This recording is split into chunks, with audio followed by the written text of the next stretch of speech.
He's Cooper Kupp here on the Rich Eisen Show. How are you, Cooper?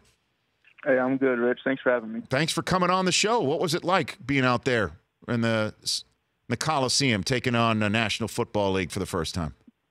Hey, that was an incredible experience, and even better when you can come out with the W. Mm-hmm. So I couldn't help but notice you wear number 18. And that name, that number always resonates for me in the NFL because it's that of the sheriff, Peyton Manning. Is that on purpose? You wear an 18, Cooper? That's a good, that's not a bad number to be wearing. I think even in the Rams organization, it carries a lot of weight. It wasn't anything on purpose. I'd like to say it was, but it was just one of the numbers that was left, and I just rolled with it. But that does have some meaning for you, right? I mean, I know you and Peyton Manning have some sort of connection, correct? Yeah, no, I've been able to go down to his camp the last few years and be around him and just soak up as much knowledge as I can from him. And, and he sends me a text message every once in a while saying congrats. And so it's pretty awesome being able to have had the experience I had around him and, really blessed by those opportunities. So I assume he's noticed what your number is then, right? I would think so. He hasn't said anything. Oh, he hasn't. No. Is he too cool for school, you think? On that front, Cooper? I mean, come on. It doesn't sound like Peyton. He does think he's been a little busy. He's got a few commercials he's been in, doing some big things. Okay. Now let's talk about your journey here. You're from Yakima, correct? Washington. That's where you're from. Yep. And Eastern Washington. How did you wind up there, where you balled out, Cooper?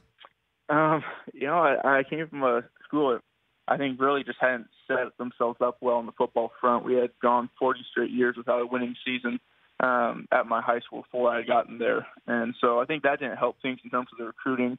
And then just coming from kind of a town that wasn't known much for football and for whatever reason slid under the radar, but was very happy with my time in Eastern Washington and have a lot of great friendships and relationships that were formed there. I enjoyed my time. Yeah, and you won the Jerry Rice Award for the most outstanding freshman in the FCS. Did you meet Jerry through that? No, so we were in the playoffs actually when they had that ceremony. So my parents got to go over to it, but I didn't get the opportunity to meet him. I did get the opportunity to meet him actually this last summer at Nike, but I was pretty bummed. He FaceTimed me actually. From it was one of the craziest experiences of my life. Walk me through that, being FaceTimed. I was just sitting at my desk doing homework, and I was sitting there preparing for that week ahead. We're going into our semifinal game against Towson, and sitting there doing homework, and I got FaceTime from my mom, and I opened it up expecting to see my mom, and it was Jerry Rice sitting right there. So instead of your mom, you see the face of Jerry Rice. What do you say when that happens all of a sudden? I don't even remember what I said. I think I blacked out for a second. Cooper Kupp, who was the Jerry Rice Award winner and the Walter Payton Award winner for Most Outstanding Offensive Player in 2015, two-time Big Sky Conference Offensive Player of the Year here on the Rich Eisen Show. I'll be honest with you. I first heard your name during the Combine, when I was preparing for the Combine, okay? Mm-hmm. And then at the draft, hearing your name over and over again, Steve Smith pointed you out. He said, Corey Davis looks most like Terrell Owens, but the best receiver I think that's available out there is Cooper Kupp. What do you think of when you hear that stuff? Obviously, that's incredible coming from a player like Steve Smith and someone who I have a lot of respect for in the way that he plays the game. And got to actually talk with him a little bit down the field at the Combine. Obviously incredible to hear that and be able to have a little bit of time to talk with him. But at the end of the day, what anyone says, whether it's good or bad, it's really about how you carry yourself and what you do, how you're able to help your team win, and that's always going to be the ultimate goal. Whether you're, whatever it takes, if it means 1 catch or 10 catches, it doesn't matter. I just want to be a part of helping the Rams win games and pursue a Super Bowl. So, do you model yourself after Steve Smith in the talking aspect of it? And if somebody talks to you, that only fires you up? Is that like you too? No, I'd say I'm more in the let all that stuff just kind of go by the wayside. I'm one of those guys. I keep my head down, do my job, and don't let anything else really kind of affect me and my goals. Cooper Kupp of the L.A. Rams, after a 4-catch, 76-yard one touchdown game in his rookie campaign here in the National Football League on the Rich Eisen Show. Couldn't help but notice you acted like you'd been there before after scoring the touchdown. What'd you do with the football, Cooper? Yeah, what was that? What'd you do with the football after you scored? Yeah, so I tossed it to the ref, which is my normal thing. And then it wasn't until I got to the sidelines and they asked if I had the ball still that I realized I probably should have kept that one.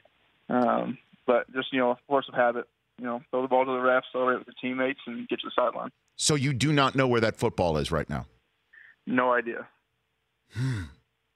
If you could take a mulligan on it, would you do something other than the normal thing of flipping it back to the ref?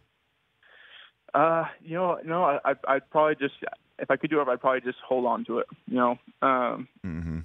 just have it for a keepsake. But, I'm not going to, I don't know if I'll ever be with someone that does a celebration or anything like that. I'm always going to be a flip to the ref guy. I think the same thing, some of the greats have done is just, act like you've been there before and I try them all in my game after some of the best that have ever done it. And, hopefully be able to get there someday, but just, play my game. So you're 24, correct, in the National Football League, and yes, you've got blonde hair, right? I last I checked. Okay. Could you pass yourself off for your coach, who's 31 years old, Cooper? What do you think? Oh, geez. I don't know. I think if I really tried, I'd give it a shot. I think I am a little bit taller. So that might give it away. But no, but you could do that. Like go into town here, all right? Just stroll into, some restaurant. Say you're Sean McVay, head coach of the Los Angeles Rams, and see how it goes. See what type of table you get. And then you go in one other time to the same place and say you're Cooper Kupp of the Los Angeles Rams and see if you can get a better table and tell them. What do you think? I mean, this sounds like an interesting little experiment there. I don't know if I'll ever get around to giving it a shot, though. What was your first impression of your coach when you first met him? I mean, he's a very intelligent coach. I mean, just to be able to be around him and just hear the way he talks and his understanding of the game, it really is a blessing to be around that.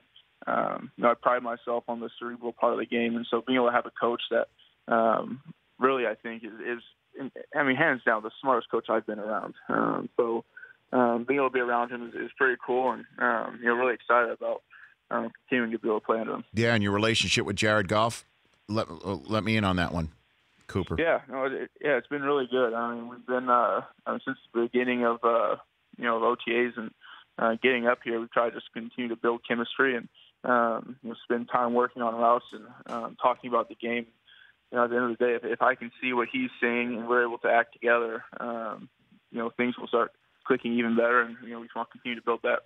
Well, congrats on a great first game. Next up for you, you got Washington. Maybe you're gonna start taking on Josh Norman coming up next week, right? And then maybe the dog, if you will, and you will come out and you'll start barking at him. What do you think? Yeah, I got a lot of respect for Josh Norman, the way he plays the game. He's a very, very good football player. Mm-hmm. As long as we prepare and do what we need to do, that's all we can. That's all that we need to worry about, and go out there and execute. Okay. Cooper Kupp, thanks for joining the show. Really appreciate it. Look forward to our next chat. Congrats. Yeah, of course. Yeah, thank you very much. You got Thanks for having me. At Cooper Kupp, COOPER, like my son. The Rich Eisen Show, weekdays at noon Eastern on radio stations across the country and audience. If you like that video, be sure to download our app, and I'll be sure to move Week 6 games to Saturday for that wedding you have to go to.